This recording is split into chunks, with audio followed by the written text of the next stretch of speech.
नमस्कार स्टूडेंट, आज की आपकी क्लास में आप सभी का स्वागत है। अपना ये अभी तीसरा चैप्टर चल रहा है जिसका नाम है रासायनिक बलगत। ठीक है, तो क्लास 12th का, ठीक है, ये तीसरा चैप्टर है और इसमें आज अपन को पढ़ना है अभिक्रिया की कोटि, अभिक्रिया की जो आणविकता होती है, जब जिसको अपन मॉलिक्यूलरिटी बोलते हैं, इसके बारे में आज अपन को पढ़ना है। ठीक है, तो अगला जो इसमें आज का जो टॉपिक है वो रहेगा आपका अभिक्रिया की आणविकता, मॉलिक्यूलरिटी ऑफ रिएक्शन। तो सबसे पहले अपन जान लेते हैं कि जो मॉलिक्यूलरिटी यानी कि जो आणविकता होती है वो क्या कहलाती है। तो जो जटिल रासायनिक समीकरण के द्वारा, है ना, हमें ज्ञात नहीं होता है। ठीक है, जो आपकी जो संतुलित रासायनिक समीकरण होते हैं, है ना, तो इसके द्वारा हमें ज्ञात नहीं होता कि अमुक रासायनिक समीकरण किस प्रकार हो रही है। ठीक है, तो आपको जो संतुलित रासायनिक समीकरण है ना, उससे क्या है, कुछ चीज़ें आपको नहीं पता चल पाती हैं, है ना। तो इसका पता लगाने के लिए आपको, है ना, ये जो आणविकता होती है उसके बारे में आपको पढ़ना पड़ेगा। ठीक है ना। तो जो रासायनिक समीकरण है ना, तो जो किस प्रकार हो रही है, एक पद में पूर्ण होने वाली अभिक्रियाओं को प्राथमिक अभिक्रियाएं यानी कि एलिमेंट्री रिएक्शन कहते हैं।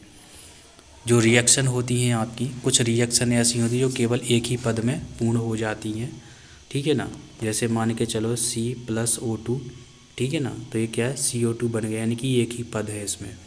लेकिन यदि अपन इसको डिटेल से देखें, ठीक है, तो इसके दो पद हो जाते हैं। ठीक है, कैसे हो जाएंगे दो पद, है ना। पहले पद में क्या आएगा, कार्बन आएगा, ठीक है, और ऑक्सीजन आएगा। ठीक है, तो ये क्या बना लेंगे, कार्बन मोनोऑक्साइड बना लेंगे। ठीक है, और दूसरे स्टेप में क्या होगा, कार्बन मोनोऑक्साइड, ठीक है ना, ऑक्सीजन से क्रिया करके, है ना, कार्बन डाइऑक्साइड यानी कि CO2 बना लेता है ना। तो इसमें कितने, दो पद हो गए, यानी कि 2 स्टेप हो गए हैं आपके। ठीक है, तो ऐसी अभिक्रियाएं जो केवल एक पद में ही पूर्ण हो जाती हैं आपकी, तो वो आपकी प्राथमिक अभिक्रियाएं, या जिनको अपन इंग्लिश में एलिमेंट्री रिएक्शन कहते हैं। लेकिन जब अभिक्रियाएं एक पद में ना होकर कई पदों में संपन्न होती हैं, ठीक है ना, तो ऐसी अभिक्रियाओं को अपन जटिल अभिक्रियाएं कहते हैं। क्या बोलते हैं अपन, जटिल अभिक्रिया, यानी कि कॉम्प्लेक्स रिएक्शन बोलते हैं इसको क्या बोलते हैं अपन, कॉम्प्लेक्स रिएक्शन बोलते हैं। यहाँ पे एक सिद्धांत दिया गया जिसका नाम है संगट्ट सिद्धांत या कोलेजन थ्योरी। क्या बोलते हैं इसको अपन, है ना, इसको बोलते हैं अपन कोलेजन थ्योरी। ठीक है, तो इसके अनुसार रासायनिक अभिक्रिया क्रियाकारी स्पीसीज यानी कि परमाणु हो सकते हैं आपके, आयन हो सकते हैं या फिर अणु हो सकते हैं, के परस्पर टकराने से होती है ना। जो रासायनिक अभिक्रियाएं हैं आपकी, है ना, तो जो क्रियाकारक होते हैं उसमें आप परमाणु, आयन या फिर अणु लेते हैं, है ना। तो जब ये आपस में टकराते हैं, है ना, तो उनके टकराने से ही क्या है, रासायनिक अभिक्रिया होती है। तो जो आपकी प्राथमिक अभिक्रिया है ना, तो प्राथमिक अभिक्रिया में भाग लेने वाली स्पीसीज में परमाणु, आयन या अणु हो सकते हैं जो एक साथ संगठन के फलस्वरूप रासायनिक अभिक्रिया करते हैं, है ना, की संख्या को अपन आणविकता कहते हैं। कहने का मतलब है कि जब रिएक्शन होती है, यदि उसमें कोई केवल एक ही मॉलिक्यूल है ना, तो उसकी आणविकता एक हो जाएगी। ठीक है, लेकिन वहीं पे मान के चलो दो मॉलिक्यूल लिए अपन ने, जैसे इसमें, है ना, अपन ने ये पहली वाली जो रिएक्शन ये दी गई, इसमें अपन केवल एक ही मॉलिक्यूल ले रहे हैं, और जब एक ही मॉलिक्यूल है तो इसकी आणविकता एक हो जाती है। वहीं पर यहाँ पे अपन दो मॉलिक्यूल ले रहे हैं, है ना, N2 और O5 के दो मॉलिक्यूल अपन ले रहे हैं, कितने ले रहे हैं, दो, है ना, तो यहाँ पे इसकी आणविकता दो हो जाती है। और वहीं पे यहाँ पे आप देख रहे हो कि यहाँ पे अपन तीन मॉलिक्यूल ले रहे हैं, दो मॉलिक्यूल ले रहे हैं अपन NO के, NO मतलब दो मॉलिक्यूल अपन NO के ले रहे हैं और एक ले रहे हैं अपन ऑक्सीजन का। ठीक है, तो ये जो नंबर दिया गया है ये मोल को दर्शा सकता है या नंबर को दर्शा रहा, तो यहाँ पे जो नंबर को दर्शा रहा है इससे इसकी आणविकता कितनी हो जाती है, 3 हो जाती है, यानी कि इसमें 3 मॉलिक्यूल भाग ले रहे हैं, 2 NO के और एक ऑक्सीजन का, है ना। तो इस तरीके से इसकी जो आणविकता है वो 3 हो जाती है। तो आणविकता का मतलब होता है कि कोई भी रिएक्शन है उसमें जितने मॉलिक्यूल भाग ले रहे हैं रिएक्शन में, है ना, तो उनकी संख्या ही क्या कहलाती है, आणविकता कहलाती है। यहाँ पे आपको, है ना, विभिन्न क्रियाकारी अणुओं की मूल संख्या को संतुलित रासायनिक समीकरण के द्वारा जोड़ लेते हैं, है ना। तो अधिकांश रासायनिक अभिक्रियाओं की जो आणविकता वो 3 से अधिक नहीं होती है, ठीक है। तो अधिकांश अभी तक अपन ने जितनी भी रिएक्शन पढ़ी है ना, तो उसमें जो आणविकता वो 3 से अधिक नहीं होती है, क्योंकि उचित अभिविन्यास के साथ 3 से अधिक अणुओं के एक साथ टकराकर अभिकृत होने की संभावना बहुत कम होती है। कहने का मतलब ये है कि मॉलिक्यूलरिटी जो आपकी आणविकता है, मॉलिक्यूलरिटी, वो 3 से ज़्यादा इसलिए नहीं होती है क्योंकि जो आपका संघट्ट सिद्धांत है या कोलिजन थ्योरी है उसके अनुसार, है ना, 3 से ज़्यादा मॉलिक्यूल, है ना, 3 और मोर, है ना, इससे ज़्यादा मॉलिक्यूल क्या करते हैं आपके, है ना, संघट्ट में मतलब टकरा नहीं सकते, नहीं टकराते हैं, ठीक है ना। तो इसलिए इनकी मॉलिक्यूलरिटी क्या है आपकी 3 से ज़्यादा नहीं होती है, ठीक है। क्योंकि जितने मॉलिक्यूल आपके टकराएंगे, है ना, उसी प्रकार से ही उसकी आपकी रिएक्शन होगी, ठीक है, और उसी प्रकार से आपकी आणविकता आ जाती है। तो इस प्रकार से स्पष्ट है कि वे अभिक्रियाएँ जिनके स्टोइकियोमेट्री समीकरण में 3 से अधिक मॉलिक्यूल होते हैं वे जटिल अभिक्रियाएँ होती हैं और एक से अधिक पदों में संपन्न हुई मानी जाती हैं, ठीक है। तो मान के चलो किसी में 3 से ज़्यादा है, ठीक है, 3 से ज़्यादा मॉलिक्यूल है, तो वो आपकी जटिल अभिक्रिया यानी कि कॉम्प्लेक्स रिएक्शन कहलाती हैं और वो क्या है, एक से अधिक पदों में संपन्न होती हैं। जैसे कि ये आपकी एक अभिक्रिया दी गई है, ये आपकी कॉम्प्लेक्स रिएक्शन है, ठीक है। ये कौन सी है, आपकी कॉम्प्लेक्स रिएक्शन है, ठीक है, जिसमें क्या है 4 HBr के मॉलिक्यूल यानी कि हाइड्रोजन ब्रोमाइड के 4 मॉलिक्यूल हैं और ऑक्सीजन का 1 है। इस तरीके से टोटल कितने 5 मॉलिक्यूल हो गए, है ना। ये क्रिया करके क्या बना लेते हैं, H2O Br2 बना लेते हैं, ठीक है। तो ये जो जटिल रिएक्शन है ना, ये क्या है, ये एक ही पद में नहीं होती, ये कई पदों में संपन्न होती है, ठीक है। तो वो पद यहाँ पे दिए गए हैं, ये कितने पदों में, है ना, और किस तरीके से संपन्न होती है उसको अपन यहाँ पे देखेंगे। तो ये जो रिएक्शन है ना, इसमें ये संभव नहीं है कि अभिकारकों के 5 अणु एक साथ आपस में संघट्ट करें, मतलब ऐसा संभव है ही नहीं है कि 5 मॉलिक्यूल आपस में क्या संघट्ट मतलब टकरा जाए, ऐसा नहीं होता है ना। तो यह जो अभिक्रिया है वो निम्न पदों में संपन्न हुई मानी जाती है, जिनमें से प्रत्येक पद को अभिक्रिया को अपन साधारण या प्राथमिक अभिक्रिया, है ना, कह सकते हैं। तो इसमें क्या आ जाएगा, इसमें सबसे पहले HBr, ठीक है, HBr का एक मॉलिक्यूल आएगा और एक ऑक्सीजन का मॉलिक्यूल आएगा, ये दोनों आपस में क्रिया करके HOOR, है ना, ये बना लेंगे। इसको अपन मंद पद यानी कि बहुत धीमी गति से क्रिया होती है, इसलिए इसको अपन मंद पद कहते हैं। इसके बाद ये HO, है ना, HOOR आएगा, है ना, और ये HBr से फिर से क्रिया करेगा, है ना, तो क्या बना लेगा, ये 2HO Br बना लेता है। इसको तीव्र पद यानी कि बहुत तीव्र गति से क्रिया होती है, इसको अपन तीव्र पद कहते हैं, ठीक है। अब इसके बाद क्या होगा, इसके बाद जो आपका HOBr है ना, इसमें से एक मॉलिक्यूल ये जो बना है इसमें से एक मॉलिक्यूल आपका यहाँ पे आएगा और HBr से फिर से क्रिया करेगा, ठीक है ना, और क्या बना लेगा, ये H2O बना लेगा और Br2 बना लेगा, ठीक है। और इन सभी को जब अपन जोड़ देंगे, ठीक है, इन सभी को क्या कर देंगे अपन जोड़ देंगे, है ना, तो ये क्या आ जाता है 4HBr और प्लस में O2, ठीक है। ये 2 से क्रिया करें तो 2 मॉलिक्यूल आए हैं यहाँ पे, है ना, ये 2 से क्रिया है ना, तो ये 2 मॉलिक्यूल आप यहाँ पे 2 लिख सकते हैं यहाँ पे, ठीक है। यहाँ पे क्या है, ये 2 मॉलिक्यूल आए हैं, सभी जगह पे 2 आपको करना है ये, ठीक है, तभी जाके 1 2 और 2 4 Br आते हैं, 4 Br आ जाएंगे, ठीक है ना। यहाँ पे एक O2 आएगा, शुरुआत में आएगा O2, ठीक है, तो ये O2 आ जाएगा, है ना, यहाँ पे, और 2H2O बन जाएगा, यहाँ पे ये है 2, यहाँ पे तो 2H2O आ जाएगा और 2Br2 आ जाएगा, ठीक है। तो इस तरीके से ये क्रिया होती है। यहाँ पे कुछ याद रखने वाला पॉइंट दिया गया है, इसको भी आप पढ़ सकते हैं, ठीक है। तो इसमें लिखा है कि किसी प्राथमिक अभिक्रिया में भाग लेने वाले अणुओं की कुल संख्या को आणविकता यानी कि आणविकता की परिभाषा दी गई है ना, वो मैंने आपको पहले ही बता दी। कोई भी प्राथमिक अभिक्रिया है, ठीक है, तो उसमें जितने अभिकारक भाग लेते हैं उनकी संख्या को ही अपन आणविकता कहते हैं, वो आणविकता आपकी क्या होती है, पूर्ण संख्या होती है। ऐसा नहीं है कोई मान के चलो आधा अणु आया, ठीक है, आप ऐसा नहीं देख सकते कोई आधा अणु आया, कोई 1.5 अणु आया, कोई 1.25 अणु आया, ऐसा नहीं होगा, है ना। जो आणविकता होगी वो आपकी पूर्ण संख्या मतलब 1 हो सकती है, 2 हो सकती है, 3 हो सकती है, 4, है ना, यही आपकी आणविकता आएगी, है ना। तो 3 से ज़्यादा नहीं आती है ना, 3 ही आती है आणविकता। और इसका मान शून्य या ऋणात्मक नहीं हो सकता, ये आपको ध्यान रखना है। ये आपका ऑब्जेक्टिव क्वेश्चन है कि जो आणविकता का मान है वो कभी भी शून्य और ऋणात्मक नहीं हो सकता है, ये हमेशा पॉजिटिव में पूर्ण अंक में रहेगा, ठीक है। तो आई होप आपको ये आणविकता के बारे में ये समझ में आया होगा, ठीक है, कि आणविकता क्या होता है। इसके बाद आणविकता के बारे में थोड़ा और दिया गया, वो भी अपन पढ़ लेते हैं कि केवल प्राथमिक अभिक्रियाओं की आणविकता होती है ना। जटिल अभिक्रियाओं के लिए आणविकता का कोई अर्थ नहीं होता है, ठीक है। तो जितनी आपकी एलिमेंट्री रिएक्शन होंगी उसी में ही केवल आपकी आणविकता होगी, ठीक है। जो जटिल अभिक्रिया, जो कॉम्प्लेक्स रिएक्शन है ना, तो उसमें आणविकता का कोई मतलब नहीं होता है।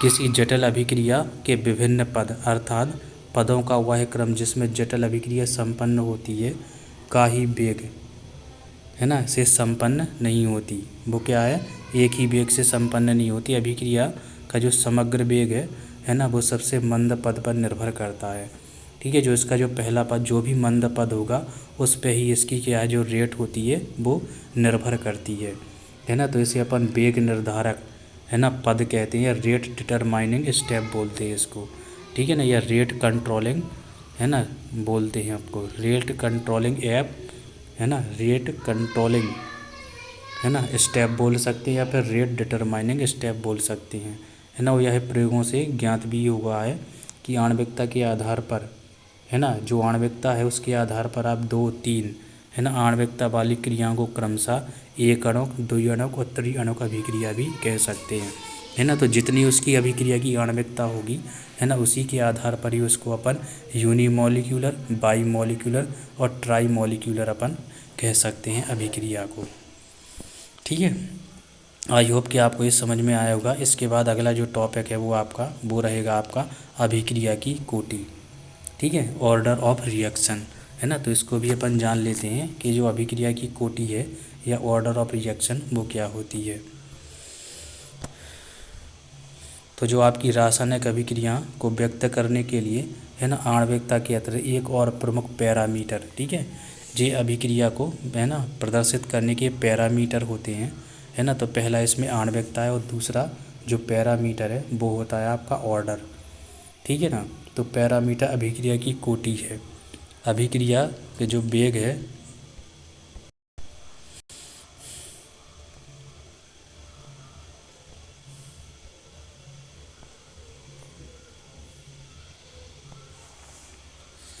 अभिक्रिया का वेग का मान है जो, है ना, अभिक्रिया वेग का मान, जैसा कि हमने पहले पढ़ भी लिया है कि क्रिया कारकों के उन अणुओं द्वारा निर्धारित होती है जिनकी सांद्रता में परिवर्तन होता है, ठीक है। तो ये उन्हीं अणुओं द्वारा, है ना, निर्धारित होती है, इनकी सांद्रता में क्या होता है, परिवर्तन होता है।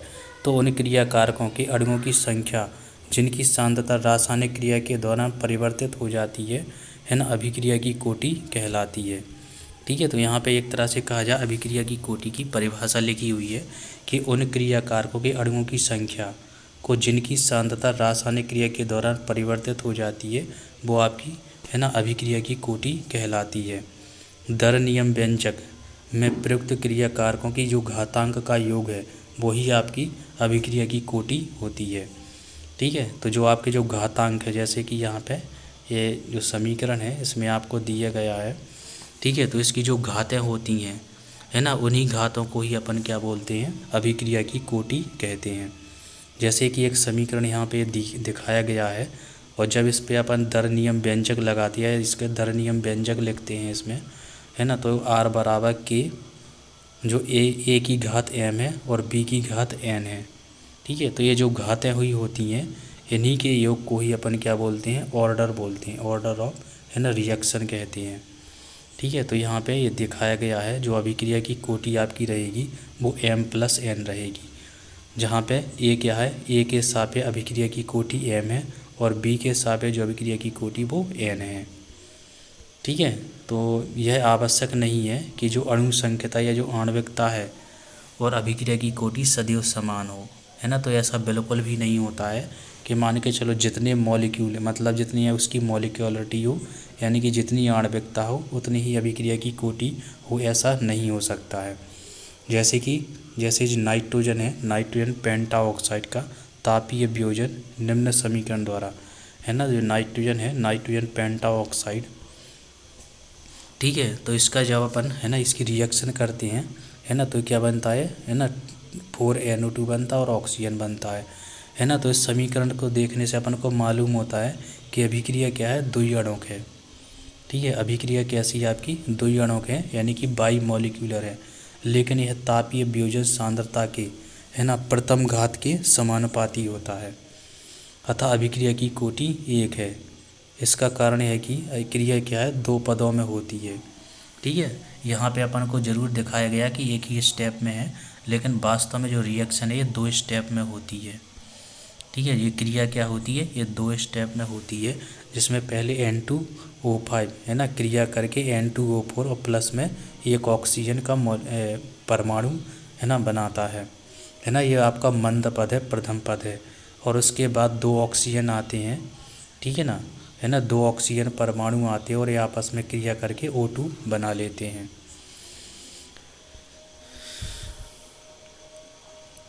तो इसमें क्या है, इस क्रिया है ना, पहली क्रिया में, है ना, जो दूसरी क्रिया ये बहुत मंद है। ठीक है ना, जो आपकी इसमें से जो क्रिया फर्स्ट है ना, क्रिया सेकंड के अपेक्षा, मतलब ये वाला जो स्टेप है बहुत मंद है, इसलिए संपूर्ण क्रिया का जो वेग है वो पहले पद द्वारा, यानी कि जो फर्स्ट स्टेप है इसी के द्वारा ही निर्धारित होता है। चूँकि इस पद में केवल एक अणु की सांद्रता में परिवर्तन होता है। ठीक है, इसमें जो पद में है केवल एक ही अणु आपको दिया गया है, एक ही मॉलिक्यूल दिया गया और इसकी सांद्रता में परिवर्तन हो रहा है, इसलिए इस अभिक्रिया की कोटि आपकी 1 हो जाएगी। ये कितनी हो जाएगी, अभिक्रिया की कोटि 1 हो जाती है। इस दृष्टिकोण से कि क्रिया को कभी कभी, है ना, एक आणविक भी कह सकते हैं। ठीक है, इसी प्रकार आपके और भी हैं, एक रिएक्शन एक और दी गई है, इसमें क्या है, एस्टर का, है ना, जल अपघटन दिया गया, ये एस्टर है। ठीक है, यहाँ पे CH3COO C2H5 ये आपका एस्टर दिया गया है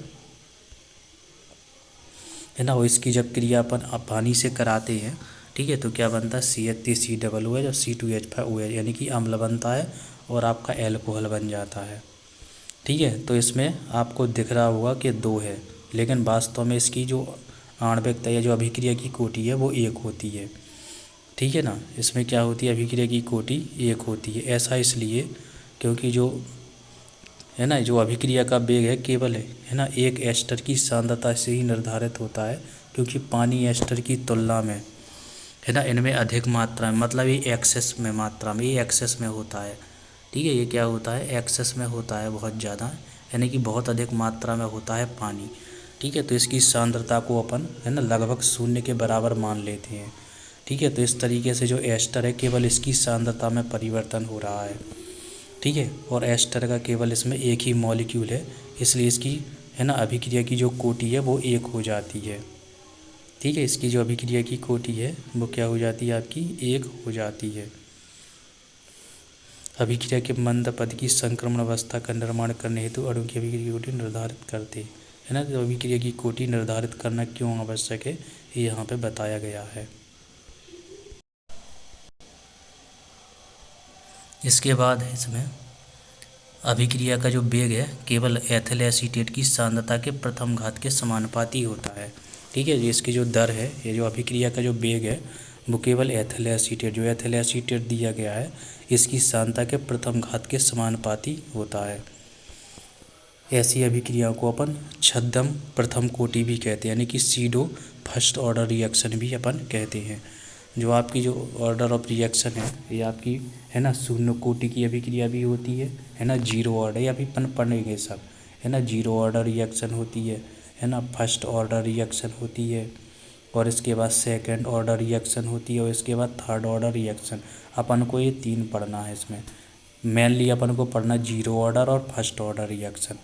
ठीक है, थोड़ा बहुत अपन सेकंड ऑर्डर के बारे में जान लेंगे, बाकी मेन अपन को 0 ऑर्डर और फर्स्ट ऑर्डर की रिएक्शन अपन को पढ़ना है। और इसके बाद एक होती है छद्म कोटि की अभिक्रिया, या जिसको अपन बोलते हैं स्यूडो फर्स्ट ऑर्डर। कहने का मतलब दूर से जब अपन इसको देखेंगे तो आपको लगेगा कि इसका जो ऑर्डर है वो कितना है, 2 है। ठीक है, जैसे कि अभी पिछले में जब अपन ने एस्टर का जल अपघटन कराया था तो अपन को लग रहा कि इसकी जो ऑर्डर है वो 2 है, लेकिन वास्तव में कितनी होती है, 1 होती है। क्यों? क्योंकि पानी को अपन एक्सेस मात्रा में मान लेते हैं और इसकी सांद्रता में कोई परिवर्तन नहीं होता है ना। परिवर्तन किस में होता है, एस्टर में होता है ना। तो एस्टर की सांद्रता में परिवर्तन हो रहा है, इसलिए क्या है, इसकी जो ऑर्डर होती है वो 1 हो जाती है ना। तो दूर से देखेंगे तो अपन को 2 लगेगी, लेकिन वास्तव में होती है 1, है ना। तो इस प्रकार की जो आपकी है ना जो अभिक्रियाएं हैं उसको अपन छद्म कोटि की अभिक्रिया या प्रथम कोटि छद्म प्रथम कोटि की अभिक्रियाएं अपन कहते हैं। इसके बाद हाइड्रोजन और आयोडीन से गैसीय हाइड्रोजन आयोडाइड यानी कि H2 और I2 से अपन 2HI बनाते हैं, है ना। तो द्वितीय कोटि की अभिक्रिया है, ये क्या है आपकी द्वितीय कोटि की अभिक्रिया। क्यों? क्योंकि इसमें 2 मॉलिक्यूल हैं, एक H2 आया एक I2 आया, है ना। तो एक इसकी एक इसकी, इस तरीके से 2 इसकी, है ना, अभिक्रिया की कोटि हो जाती है, यानी कि सेकंड ऑर्डर रिएक्शन होती है। हाइड्रोजन आयोडाइड के बनने का जो वेग है हाइड्रोजन और आयोडीन, है ना, दोनों की प्रथम घात की सांद्रताओं के समानुपाती होती है। ठीक है, इसको अपन लिख सकें, यदि अपन रेट लिखना चाहें इसकी तो लिखेंगे K, है ना, H2 की पावर 1। ठीक है, वहीं पे इसके लिखेंगे I2, है ना, I2 की पावर 1। तो एक ये हो गई, एक हो गई, है ना। तो अभिक्रिया की कोटि कितनी, 2 हो जाती है। तो ये आपकी सेकंड ऑर्डर रिएक्शन होती है। अब अपन को पढ़ना है अंतर। ठीक है, इसमें दोनों में अपन को अंतर पढ़ना है ना, आणविकता और अभिक्रिया की कोटि में अंतर। ठीक है, तो दोनों में अंतर क्या होता है उसके बारे में अपन पढ़ लेते हैं। तो किसी अभिक्रिया में भाग लेने वाले, है ना, अणुओं, परमाणुओं या आयनों की संख्या को अपन आणविकता कहते हैं, है ना। तो कोई भी रिएक्शन है, ठीक है, तो उसमें कितने मॉलिक्यूल, है ना, भाग ले रहे मॉलिक्यूल हो सकते हैं, एटम हो सकते हैं, आयन हो सकते हैं। ठीक है, तो वो क्या, उसकी संख्या कहलाती है आपकी आणविकता कहलाती है।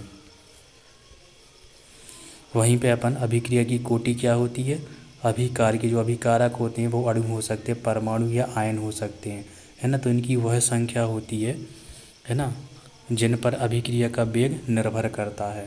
ठीक है, तो इन पे क्या है, जो है संख्या होती है जो कि क्या है, जिन पर अभिक्रिया का वेग निर्भर करता है। तो अभिक्रिया की ये कोटि कहलाती है, अर्थात दर समीकरण में अभिकारक अणुओं की सांद्रता के घातों का योग होता है ये।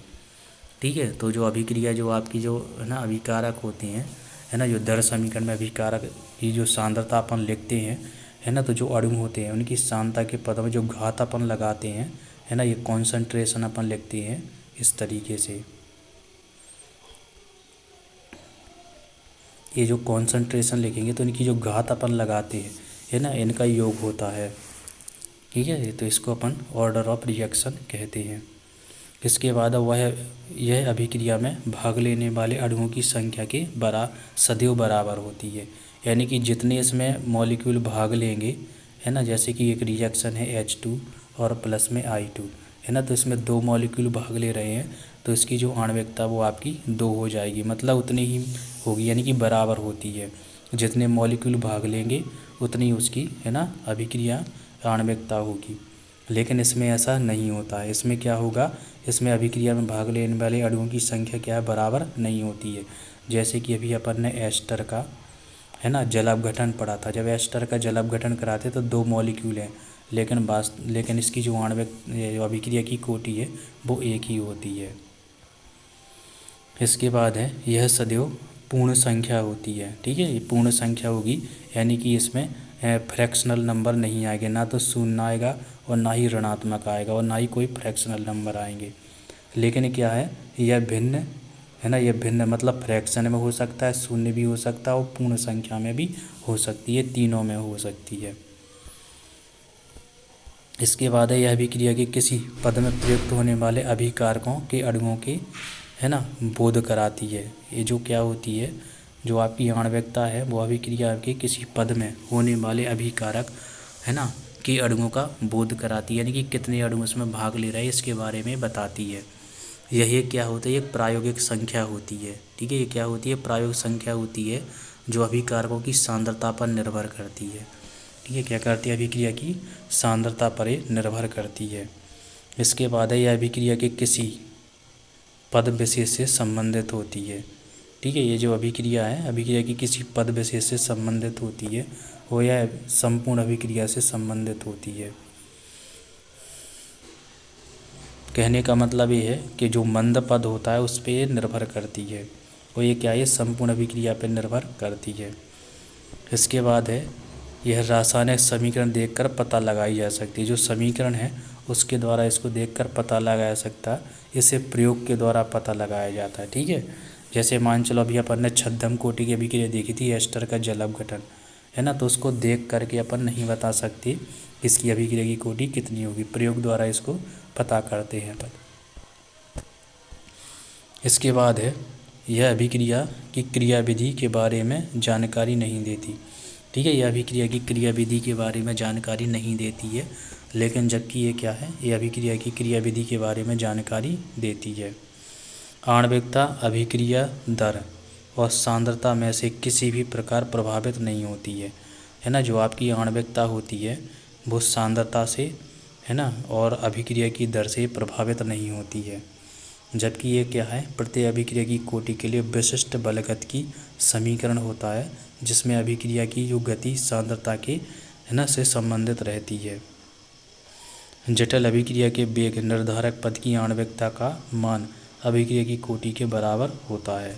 ठीक है, तो जटिल अभिक्रिया के जो वेग निर्धारक पद की आणविकता का जो मान होता है वह अभिक्रिया की कोटि के बराबर होता है। इसमें क्या होता है, अभिक्रिया की कोटि है वेग निर्धारक पद की आणविकता के बराबर होती है। ठीक है, तो ये आपकी आणविकता, या जिसको अपन अणुसंख्यता भी बोल सकते हैं, मॉलिक्यूलरिटी, है ना, तो अभिक्रिया की कोटि, ऑर्डर ऑफ रिएक्शन। ठीक है, तो ये दोनों में अंतर हो गए हैं। ठीक है, तो इसके बाद अपन आगे की कुछ और पॉइंट के बारे में अपन आगे और अगली क्लास में पढ़ेंगे, और आज की जो क्लास है वो अपनी यहीं पे समाप्त करते हैं। आई होप कि आपको ये अच्छे तरीके से ये समझ में आया होगा। ठीक है, इसके बाद जो दर समीकरण है, ठीक है, जैसे कि जीरो ऑर्डर है ना, जीरो ऑर्डर है ना, फर्स्ट ऑर्डर है ना, तो इसको अपन, है ना, इसके डेरिवेशन देखेंगे अपन, है ना, जीरो ऑर्डर और फर्स्ट ऑर्डर के इनकी रिएक्शन के डेरिवेशन, और साथ में इनकी हाफ लाइफ भी देखेंगे। ठीक है, क्या देखेंगे अपन, हाफ लाइफ, यानी कि अर्ध आयु काल, है ना, इनके बारे में भी अपन पढ़ेंगे। ठीक है, तो आज की क्लास में बस इतना ही। नमस्कार।